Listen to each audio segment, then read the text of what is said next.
ایک وقت بادشاہ تھا جس کا نام ابرا تھا.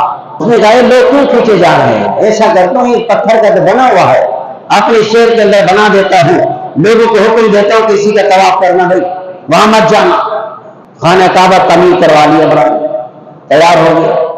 اللہ کی طرف سے عذاب آنا تھا، بندوں کو بھیج دیا انہوں نے رات کو جا کے اس کے اندر پیشاب کر کہ میں اس کا انتقام یہ لوں گا کہ جس کعبے کا طواف کرنے کے لیے دنیا سے لوگ آتے ہیں اس کو جا کے گرا دوں گا، نہ وہ رہے گا نہ اس کی طرف لوگ جائیں گے.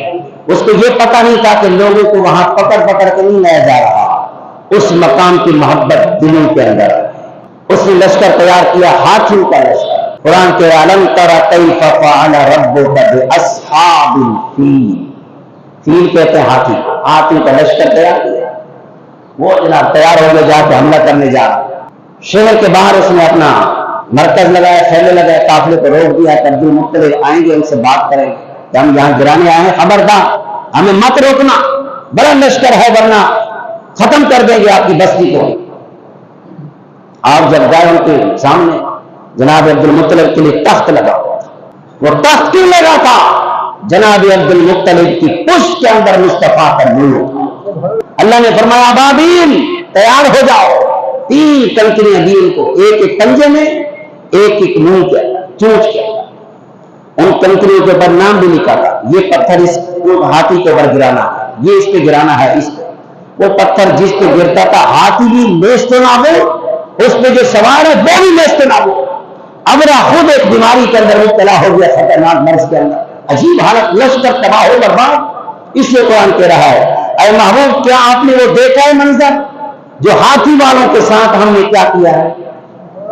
سرکار تو اس ٹائم پہ ابھی پیدا ہی نہیں ہوئے، اس سے پتہ نہ چلا. جناب عبد المطلب دادے کی پشت کے اندر تھے، میرے آقا علیہ السلام اس وقت بھی وہ منظر دیکھ رہے تھے. جو دادے کی پشت میں ہو جو اس ٹائم دیکھ سکتا ہے، جو دنیا کے اندر آیا ہو، گنبد خضرا کے اندر تشریف فرما ہو، تو کیا وہ جام شرف کے غلاموں کو نہیں دیکھ سکتے؟ دیکھ سکتے ہیں نا. واہ کیا شان ہے.